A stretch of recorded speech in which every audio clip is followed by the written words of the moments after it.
सुरू करायचा आजचा क्लास. आवाज येतोय का सर्वांना?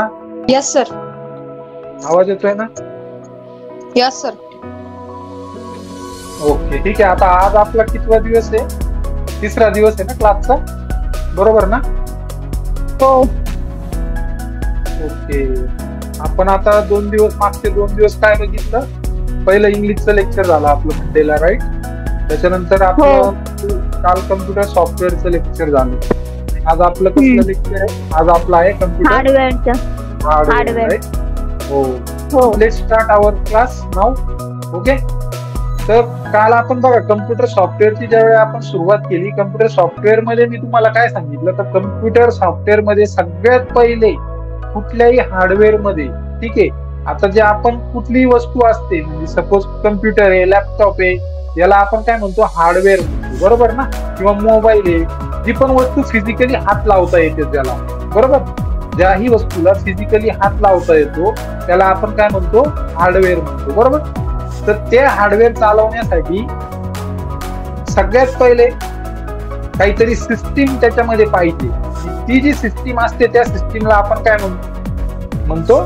ऑपरेटिंग सिस्टीम, बरोबर? हे मी तुम्हाला कालच्या लेक्चर मध्ये सांगितलं ज्यावेळी आपला सॉफ्टवेअरचा क्लास झाला का. जसं की आपण ज्यावेळी नवीन कम्प्युटर घेतो, नवीन लॅपटॉप घेतो किंवा नवीन मोबाईल घेतो, तर त्यामध्ये ऑपरेटिंग सिस्टीम असल्याशिवाय तो आपल्याला चालवता येणार नाही, ठीक आहे?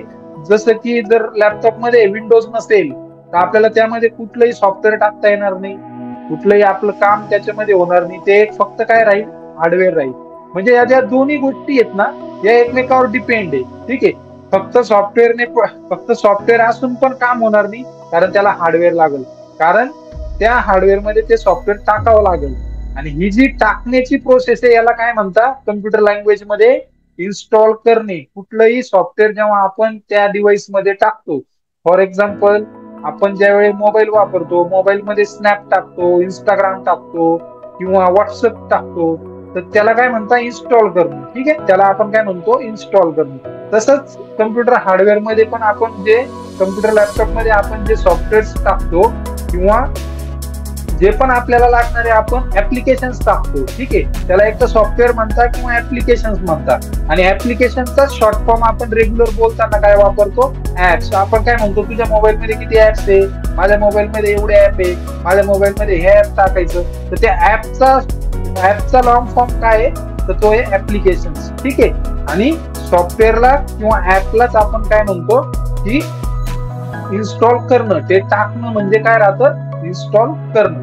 तर आता हार्डवेअरची सुरुवात करण्याच्या पहिले आपल्याला ही माहित पाहिजे का कम्प्युटर मध्ये कोणते कोणते हार्डवेअर डिव्हाइस येतात, ठीक आहे? तर त्याचे दोन टाइप्स पडतात. एक आहे इनपुट डिव्हाइस, एक आहे output device.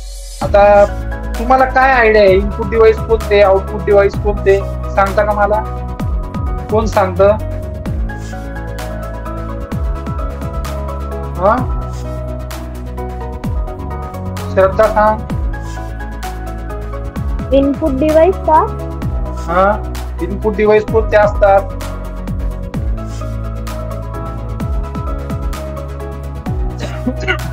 Sorry, computer hardware मध्ये जे डिव्हाइसेस मी तुम्हाला काय सांगितलं, कुठलीही म्हणजे ज्या वस्तूला आपण हाताने टच करू शकतो, ठीक आहे, म्हणजे कम्प्युटरच्या, बरं का, कम्प्युटर संबंधित बोलतोय मी, ज्याही कम्प्युटरच्या पार्टला आपण हाताने टच करू शकतो त्याला काय, किंवा डोळ्याने बघू शकतो त्याला आपण काय म्हणतो? हार्डवेअर म्हणतो, बरोबर ना?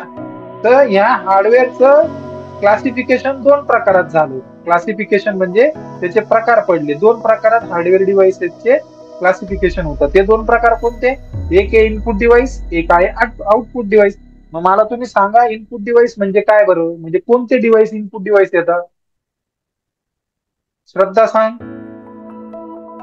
इनपुट डिव्हाइस जे आपण बघू, आपल्याला डोळ्याने दिसत नाही आणि आपण त्याला टच नाही करू शकत, ते इनपुट डिव्हाइस. ओके. जी तुला माहिती बाळा?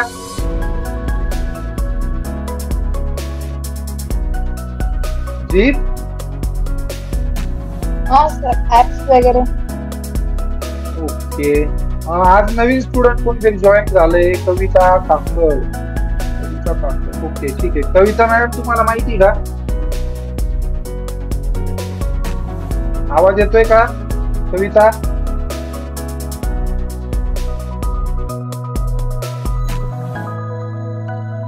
ठीक आहे, त्यांना कदाचित आवाज जात नाही, काहीतरी प्रॉब्लेम दिसतो आपल्या कनेक्टिव्हिटी मध्ये. तर आता मी सांगतो, ठीक आहे. तर कम्प्युटर हार्डवेअरचं ज्या दोन प्रकारामध्ये डिवाइड होतं किंवा जे दोन प्रकार पडतात ते आहे एक इनपुट डिव्हाइस, एक आहे आउटपुट डिव्हाइस. ओके, इथपर्यंत समजलं तुम्हाला? ज्याही कम्प्युटरच्या पार्टला आपण हात लावू शकतो, त्याला टच करू शकतो, त्याला म्हणतात हार्डवेअर. ठीक आहे, त्याला काय म्हणतात? हार्डवेअर. आणि ह्या हार्डवेअरचं डिवाइड होतात दोन प्रकारात. एक काय input device, second is output device. मग इनपुट डिव्हाइस कोणतं? की ज्या डिव्हाइसने आपण कम्प्युटरला इनपुट देतो. ठीक आहे, ज्या डिव्हाइसने आपण कम्प्युटरला इनपुट देतो ते कोणते डिव्हाइस असतात? Input device. इनपुट देणं म्हणजे काय? माहिती पुरवतो, बरोबर.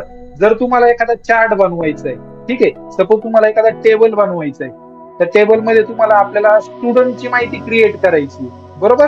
तर त्याच्यात माहिती टाकण्यासाठी तुम्ही काय वापराल? कीबोर्ड वापराल ना टाईप करायला. हो. विदाउट कीबोर्ड करता येईल का ते? नाही करता येणार. म्हणून कीबोर्ड आणि माऊस हे जे डिव्हाइस आहे हे इनपुट डिव्हाइस आहे. क्लिअर लक्षात ठेवा. मी परत सांगतो, कम्प्युटर हार्डवेअर मध्ये जे इनपुट डिव्हाइस आणि आउटपुट डिव्हाइस आहे त्याच्यात इनपुट डिव्हाइस कशाला म्हणतात? कीबोर्ड आणि माऊसला इनपुट डिव्हाइस म्हणतात.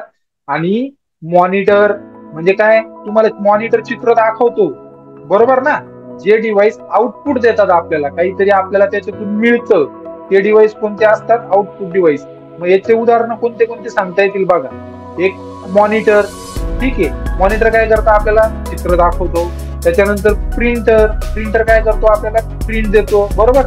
आपल्याला देतो ना प्रिंट, ठीक आहे ना. त्याच्यानंतर स्पीकर काय? आउटपुट डिव्हाइस आहे, कारण आवाज आपल्याला येतो, काहीतरी बाहेर देतोय तो, म्हणून स्पीकर, मॉनिटर, त्याच्यानंतर तुमचं प्रिंटर, हे सगळे काय आहे? हे आउटपुट डिव्हाइस आहेत. लक्षात राहील, विसरायचं नाही. याच्यात काही शंका इथपर्यंत? नाही. समजलं? हो. ओके ओके, ठीक आहे. आता पुढे जात असताना आपल्याला हे माहित पाहिजे की कम्प्युटर जो असतो किंवा कम्प्युटर बनतो कसा, किंवा त्याच्यात ते बनवण्यासाठी कोणते कोणते पार्ट यूज होतात. ठीक आहे, कम्प्युटर बनवण्यासाठी कोणते कोणते पार्ट यूज होतात तर त्याची माहिती मी तुम्हाला आता देतो. की कम्प्युटर बनवण्यासाठी किंवा कुठल्याही कम्प्युटरमध्ये कोणकोणते पार्ट असतात. तर सगळ्यात पहिले असतो कम्प्युटरमध्ये की ज्याला आपण सीपीयू म्हणतो.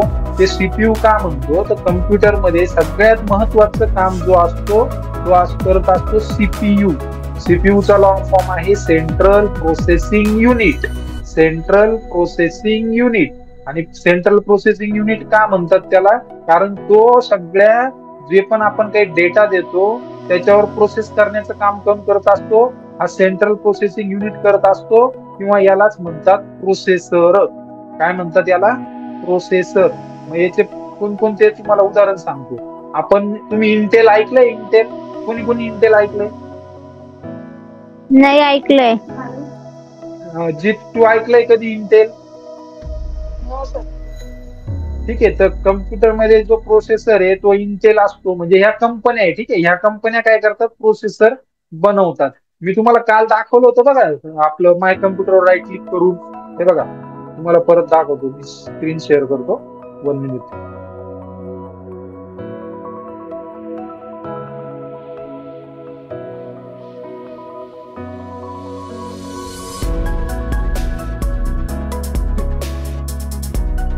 हे बघा, काल आपण बोललो होतो ना, ऑपरेटिंग सिस्टीम बघायची असेल कोणती ऑपरेटिंग सिस्टीम आहे तर काय करावं लागतं?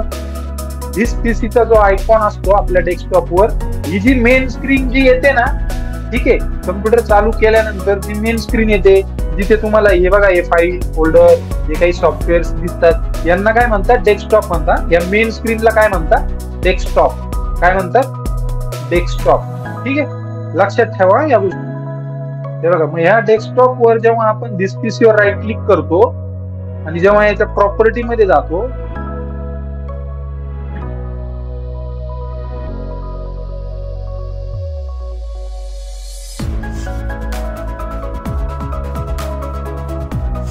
हे बघा, तर बघा आता हे डिव्हाइस स्पेसिफिकेशन आलं ना, हे बघा इथं प्रोसेसर म्हटलंय ना, प्रोसेसर.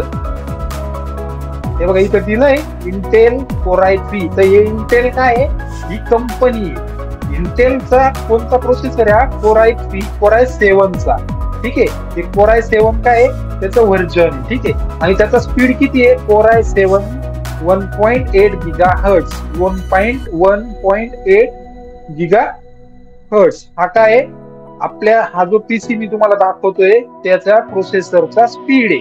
ठीक आहे, तर कम्प्युटर मध्ये काय असतो, सगळ्यात महत्वाचा पार्ट हा असतो प्रोसेसर. हा कुठं लावलेला असतो, हा मदरबोर्डवर लावलेला असतो. हे सगळं मी तुम्हाला दाखवणार आहे लाईव्ह. ठीक आहे, जसं जसं पुढे जाऊ आपण हे सगळं तुम्हाला बघायला मिळेल. ठीक आहे, त्याच्यानंतर कम्प्युटर मध्ये काय असतो, हा प्रोसेसर ज्या पार्टवर लागतो किंवा ज्या पार्टवर फिट होतो त्या पार्टला म्हणतात मदरबोर्ड. मदरबोर्ड मदरबोर्ड म्हणजे दुसरं तिसरं काही नसतं, असा एक बोर्ड असतो आणि त्याच्यावर वेगवेगळे कॅपॅसिटर्स, कंडेन्सर अशा वेगवेगळ्या गोष्टी लावलेल्या असतात. आपण इलेक्ट्रिक बोर्ड बघतात ना तुम्ही, इलेक्ट्रिक बोर्ड खोलल्यावर कसं दिसतो तुम्हाला, एक बोर्ड दिसतो ना मध्ये ग्रीन कलरचा, कधी बघितलाय? हो. हा, तर त्या टाईप मध्ये मदरबोर्ड असतो. ठीक आहे, आणि त्या मदरबोर्डवर काय लावलेला असतो, आपला प्रोसेसर लावलेला असतो. त्याच्यानंतर प्रोसेसर काय करतो, आपण जो डेटा देतो ना त्याच्यावर प्रोसेस करण्याचं काम कोण करत असतो, प्रोसेसर करतो. ठीक आहे, म्हणजे सगळ्यात महत्वाचा पार्ट कम्प्युटर मध्ये कोणता असतो, ज्याच्यावरून कम्प्युटरचा स्पीड पण ठरतो, तो असतो प्रोसेसर. त्याच्यानंतर कम्प्युटर मध्ये सेकंड महत्वाचा पार्ट असतो रॅम. ठीक आहे, त्याला म्हणतात रॅमचा लॉंग फॉर्म आहे रॅन्डम ऍक्सेस मेमरी. काय लॉंग फॉर्म आहे, रॅन्डम ऍक्सेस मेमरी. ठीक आहे, आपण काय कुठं फिट होतो, मदरबोर्डवरच फिट होतो हा पार्ट सुद्धा. ठीक आहे, हे सगळे कम्प्युटर मधले सगळे पार्ट कुठं एकत्र येतात, हे सगळे पार्ट येतात मदरबोर्डवर एकत्र होतात. ठीक आहे, रॅम काय करते, रॅम मुळे कम्प्युटरचा स्पीड येतो, जो स्पीड जो होतो स्पीड. ठीक आहे, कम्प्युटरचा जो स्पीड वाढवतो, म्हणजे एखादी गोष्ट कॉपी करण्याचा स्पीड, ऍप्लिकेशन ओपन होण्याचा स्पीड, हा कशावर डिपेंड असतो, हा तुमच्या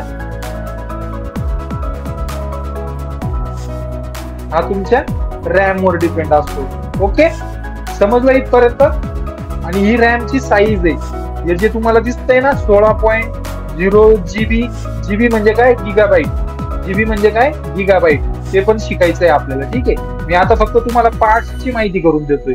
सेकंड पार्ट कोणता सांगितला मी तुम्हाला, रॅम. ओके, इथपर्यंत समजलं? बोलत जा, मला सांगत जा. हो, समजलं. ठीक आहे, नंतर मी तुम्हाला दाखवलं होतं बघा की स्पीड साठी काय वापरतो आपण कम्प्युटर मध्ये, रॅम वापरतो. ठीक आहे, त्याच्यानंतर प्रोसेसिंग फास्ट व्हावी, कोणत्याही डेटावरचं आउटपुट आपल्याला लवकर मिळावं. एखादा जर मी व्हिडिओ एडिट करत असेल तर त्याची एडिटिंग लवकर व्हावी, फास्ट व्हावी, म्हणजे प्रोसेस फास्ट व्हावी, त्याच्यासाठी काय वापरतात, प्रोसेसर वापरतात. तसंच आपल्या कम्प्युटरमध्ये जो पण डेटा आपल्याला सेव्ह करायचा असतो, किंवा आपल्याला सपोज फोटो टाकायचे, फॅमिलीचे फोटो टाकायचे, तुमच्या ऑफिसच्या फाईल्स टाकायच्या आहेत, किंवा अजून काही तुमचा काही पण डेटा. ठीक आहे, जो डिजिटल फॉर्मॅटमध्ये तो जर डेटा तुम्हाला टाकायचा असेल तर त्याच्यामध्ये तो कशात टाकावा लागतो, किंवा ते सगळं तुमचा डेटा सेव्ह कशात होतो, तो होतो हार्ड डिस्क मध्ये. त्याला काय म्हणतात, हार्ड डिस्क. तिची पण साईज असते, ती कशात असते, गिगाबिट मध्ये असते. म्हणजे सपोज 500 GB. तुमची फोन मेमरी माहिती तुम्हाला, फोन मेमरी मध्ये काय होतं तुम्हाला समजण्यासाठी सांगतो. फोन मेमरी मध्ये काय होतं, तुमचे जे पण फोटो आहे ते सेव्ह होतात ना, बरोबर? हो, बरोबर. आणि जेवढे जास्त फोन मेमरी तुमची भरत जाईल, म्हणजे तिच्यामध्ये जेवढा जास्त डेटा होत जाईल, तर तुम्हाला काय करावा लागतो, तो डेटा एकदा डिलीट करावा लागतो, किंवा जास्त मेमरी असलेला किंवा स्टोरेज कॅपॅसिटी असलेला काय करावा लागतो, फोन घ्यावा लागतो. तर कम्प्युटरची मेमरी कशाला म्हणतात, मेमरी म्हणतात कम्प्युटरची की ज्याच्यात डेटा स्टोअर होतो, तो सगळा डेटा स्टोअर होतो कम्प्युटरचा हार्ड डिस्क मध्ये. ठीक आहे, आणि जसं फोनचा आपण बघतो का 1 GB 4 GB, तसंच काय असतं, कम्प्युटरची जी सुरुवात होते हार्ड डिस्कची ती होते 256 GB पासून. त्याच्यापेक्षा कमी जीबीची पण भेटते 180. मग आता या हार्ड डिस्क मध्ये पण प्रकार आहेत काही, ते प्रकार आपण हळूहळू जेव्हा त्या पार्टचे आपण टॉपिक सुरू करू त्यावेळी आपण ते प्रकार शिकू. मग याच्यात हार्ड डिस्क मध्ये जीबीची सुरुवात होते, गिगाबाईट पासून त्याची सुरुवात होते. म्हणजे त्याची कॅपॅसिटी मेजरमेंट करायचं युनिट काय आहे, तर गिगाबाईट आहे. जी तुला समजताय ना मी काय सांगतोय? ठीक आहे. Yes sir. ओके. तर कॅपॅसिटी मोजायचं युनिट काय आहे? त्याचं गिगाबाईट आहे. म्हणजे कसं कॅपॅसिटी मोजायचं युनिट म्हणजे काय म्हणतोय मी तुम्हाला, की सपोज आपल्याला साखर घ्यायला पाठवलं, ठीक आहे, मम्मीने सांगितलं का साखर घेऊन ये. आपण साखर कशी घेतो? मला पावशेर द्या, मला केजी द्या, म्हणजे ते मोजण्याचं युनिट काय आहे? किलोग्रॅम. तसंच काय आहे, हार्डडिस्कची, रॅमची, यांची जी मोजण्याचं जे युनिट आहे ना, ते बाईट मध्ये आहे. मग ते बाईट कसं सुरू होतं? एमबी पासून. एमबी पेक्षा जास्त कोणतं? गिगाबाईट. ठीक आहे. गिगापेक्षा जास्त कोणतं? टेराबाईट. तर याचे असे फॉर्मॅट आहे. मग ते मोजता कसं ते आपल्याला शिकायचंय. त्याचं एक कॅल्क्युलेशन आहे का एक बीट किती याच्या कॅरेक्टर पासून किंवा किती बायनरी पासून बनतो, तर ते आपल्याला शिकायचंय. ठीक आहे. त्या सगळ्या गोष्टी तुम्हाला क्लिअर होईल. मी फक्त तुमचं बेसिक आता क्लिअर करतोय की कम्प्युटरच्या कॅपॅसिटी मोजण्याचे हे युनिट आहेत. प्रोसेसरची हर्ट्स मध्ये मोजतात, रॅमची, हार्डडिस्कची जीबी मध्ये, एमबी मध्ये मोजतात. तर हे काय आहे? हे युनिट आहे. तर हार्डडिस्क मध्ये तुमचा काय होईल? सगळा डेटा काय होईल? स्टोअर होईल. आपला कोणताही डेटा जो स्टोअर होतो तो होतो हार्डडिस्क मध्ये स्टोअर. ठीक आहे. त्याच्यानंतर कम्प्युटर मध्ये अजून एक पार्ट असतो सीपीयू मध्ये. ठीक आहे. जे मी लॅपटॉपची गोष्ट नाही करत आहे, मी डेस्कटॉपची गोष्ट करतोय. ठीक आहे. की ज्याला एक सीपीयू असतो, एक मॉनिटर वेगळा असतो, कीबोर्ड असतो, माऊस असतो, असं वेगळं असतं. ठीक आहे. तर त्या सीपीयू मध्ये कम्प्युटरला इलेक्ट्रिक सप्लाय मिळावा, तर त्यासाठी एक पार्ट त्याच्यामध्ये बसवलेला असतो त्या सीपीयू मध्ये. तो असतो एसएमपीएस. एसएमपीएस. एसएमपीएस चा लॉंग फॉर्म काय आहे? स्विच मोड पॉवर सप्लाय. स्विच मोड पॉवर सप्लाय. हा स्विच मोड पॉवर सप्लाय हा एसएमपीएस काय काम करतो? तर तुम्ही जो मेन सप्लाय देता कम्प्युटरला, जे इलेक्ट्रिक करंट देता, आपण ज्या प्लग मध्ये लावतो घरामध्ये, जे पॉइंट असतं तिथं आपण जो सीपीयू जोडतो, ते एसी करंट असतं. ठीक आहे. एसी करंट डीसी मध्ये कन्वर्ट करण्याचं काम कोण करतो? तर हा एसएमपीएस करतो. आणि तसंच याच एसएमपीएस द्वारे कम्प्युटरमध्ये जे पण स्पेअर पार्ट्स आपण बसवतो, फॉर एक्झाम्पल हार्डडिस्क बसवतो, मदरबोर्ड बसवतो, मदरबोर्डवर प्रोसेसर बसवतो किंवा सीडी रॉम बसवतो, या सगळ्यांना पॉवर सप्लाय देण्याचं किंवा पॉवर सप्लाय पुरवण्याचं काम कोण करतं? तर तो करतो एसएमपीएस. एसएमपीएस चा लॉंग फॉर्म काय आहे? तर स्विच मोड पॉवर सप्लाय. स्विच मोड पॉवर सप्लाय. ओके. तर असे हे कम्प्युटरचं जे सीपीयू आहे त्याच्यामध्ये असे वेगवेगळे पार्ट्स आहेत. ठीक आहे. मदरबोर्डवर प्रोसेसर इन्स्टॉल होतो. इन्स्टॉल करणं म्हणजे काय? तिथं लावणं. ठीक आहे. मदरबोर्डवर प्रोसेसर इन्स्टॉल होतो. त्या प्रोसेसरच्या वरती मग फॅन लावला जातो, कुलिंग फॅन. ठीक आहे. प्रोसेसर जास्त गरम होऊ नये म्हणून. ठीक आहे. हा कुलिंग फॅन का लावला जातो प्रोसेसर मध्ये? तर आपला जो प्रोसेसर आहे तो गरम होऊ नये, त्यामुळे काय केला जातो? कुलिंग फॅन लावला जातो. ठीक आहे. तर असे हे कम्प्युटर मध्ये किती मी तुम्हाला प्रकार सांगितले, डिव्हाइस सांगितले, सांगा बरं मला तुमच्या किती लक्षात आलं? कोणते कोणते डिव्हाइस सांगितलेत मी? सांगाल कोणी? इनपुट डिव्हाइस, आउटपुट डिव्हाइस सांगितले. हा, इनपुट डिव्हाइस मध्ये कोणते कोणते डिव्हाइस येतात? Keyboard, mouse. हा. आउटपुट डिव्हाइस मध्ये, आउटपुट डिव्हाइस मध्ये व्हिडिओ चालू करा, व्हिडिओ चालू करा. स्पीकर येतो. कशात स्पीकर कशात येतो? आउटपुट डिव्हाइस मध्ये. आउटपुट डिव्हाइस मध्ये. Yes, right right right. अजून? Speaker, monitor, printer. येस, हे काय आहे? आउटपुट. बरोबर. हो. त्याच्यानंतर आपण कम्प्युटरचे पार्ट्स बघितले, हार्डवेअरचे. सीपीयूचे मध्ये, सीपीयू मध्ये काय काय असतं मी ते सांगितलं तुम्हाला. प्रोसेसर असतो. प्रोसेसर काय काम करतो? इन्फॉर्मेशन द्यायचं. नाही नाही नाही, आपण जी पण गोष्ट इनपुट देतोय त्याला, ठीक आहे, त्याच्यावर प्रोसेस करून आउटपुट देण्याचं काम करतो प्रोसेसर देतो. आउटपुट देतोय हे आपण एक ती प्रोसेस समजून घेतोय म्हणून, पण ऍक्च्युली आउटपुट डिव्हाइस वेगळं आणि आउटपुट देणं या दोन गोष्टी वेगळ्या वेगळ्या आहेत. ठीक आहे. नवीन स्टुडंट कोण जॉईन झालंय? शाओमी म्हणून. शाओमी आलंय. सांग, नवीन स्टुडंटला येतं का आवाज? हॅलो. ओके, चलो. तर ते आउटपुट देणं वेगळं. मी काय म्हणतोय, कुठलीही माहिती सपोज काय म्हणता ना, आपण काल फाईल कॉपी केल्या होत्या बघा फोल्डर मध्ये, आठवतं तुम्हाला? हा. आपण कॉपी केलं, दुसऱ्या ड्राईव्हवर गेलो, फोल्डर मध्ये गेलो, तिथं काय केलं, पेस्ट केलं. मग ती Paste केलं. कॉपीची प्रोसेस सुरू झाली, बरोबर ना? तिथं ते असं पुढं वरती येत होतं. ही प्रोसेस जी आहे ना, ही प्रोसेस करण्याचं काम कोण करतो? प्रोसेसर करतो, बरोबर. आणि ती प्रोसेस किती फास्ट होईल किंवा ती प्रोसेस किती फास्ट करता येईल हे कशावर डिपेंड असतं? हे रॅम वर डिपेंड असतं. ठीक आहे. स्पीड, कम्प्युटरचा जो स्पीड आहे तो कशावर डिपेंड असतो? रॅम वर डिपेंड असतो. रॅमचा फुल फॉर्म काय सांगितलं मी तुम्हाला? Random access memory. त्याच्यानंतर आपण तिसरा एक पार्ट बघितला आजच्या लेक्चर मध्ये, सगळ्यात महत्वाचा हार्ड डिस्क. आपला जो पण काही डेटा असेल तो सगळा कुठे स्टोअर होणार? कम्प्युटरच्या हार्ड डिस्क मध्ये स्टोअर होणार, बरोबर. बरोबर. तर चौथा आपण पार्ट कोणता बघितला? की ह्या सर्व गोष्टींना कम्प्युटरला सप्लाय देण्याचं किंवा सीपीयू मध्ये या ज्या सगळ्या गोष्टी असेंबल सीपीयू मध्ये, मी काय म्हणतोय, असेंबल सीपीयू मध्ये. ठीक आहे. जे आपण पहिले जुने बघायचो, सीपीयू वेगळा, त्याच्यानंतर तुमचा मॉनिटर वेगळा, बरोबर ना?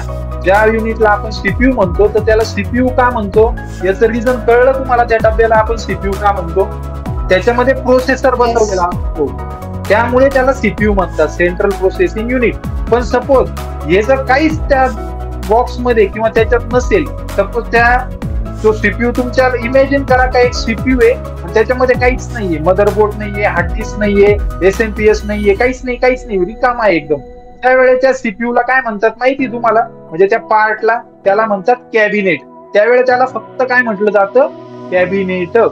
आणि ह्या कॅबिनेट मध्ये जेव्हा आपण या सगळ्या गोष्टी जोडतो, हार्ड डिस्क लावतो, मदरबोर्ड लावतो, प्रोसेसर लावतो आणि तो जेव्हा चालू होतो मग त्याला काय म्हटलं जातं? सीपीयू. पण जोपर्यंत त्याच्यात काहीच नसतं तोपर्यंत त्याला काय म्हणतात? कॅबिनेट. आता असे पण कम्प्युटर्स आले का ज्यांचा सीपीयू वेगळा दिसत नाही आपल्याला, ठीक आहे, त्याच्यातच सगळं इनबिल्ड आहे, लॅपटॉप सारखं. त्यांना कोणते पीसी म्हणतात? त्यांना पण पीसीच म्हणतात.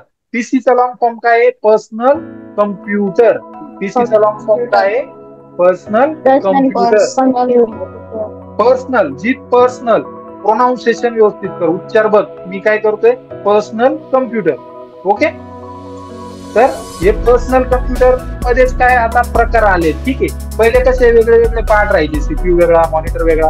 आता कसं सगळं इनबिल्ड आहे, म्हणजे सगळं त्याच्यातच दिलेलं आहे. मदरबोर्ड पण त्याच्यात, म्हणजे फक्त एक मॉनिटर दिसतो आपल्याला आणि त्याच्यातच हार्ड डिस्क, त्याच्यातच रॅम, त्याच्यातच तुमचा काय म्हणता ना पॉवर सप्लायचं युनिट. म्हणजे साईज काय झाली? कॉम्पॅक्ट झाली, छोटी केली त्यांनी, म्हणून ते सगळं एका याच्यात बसवलं. आणि ह्या पीसीला काय म्हणतात?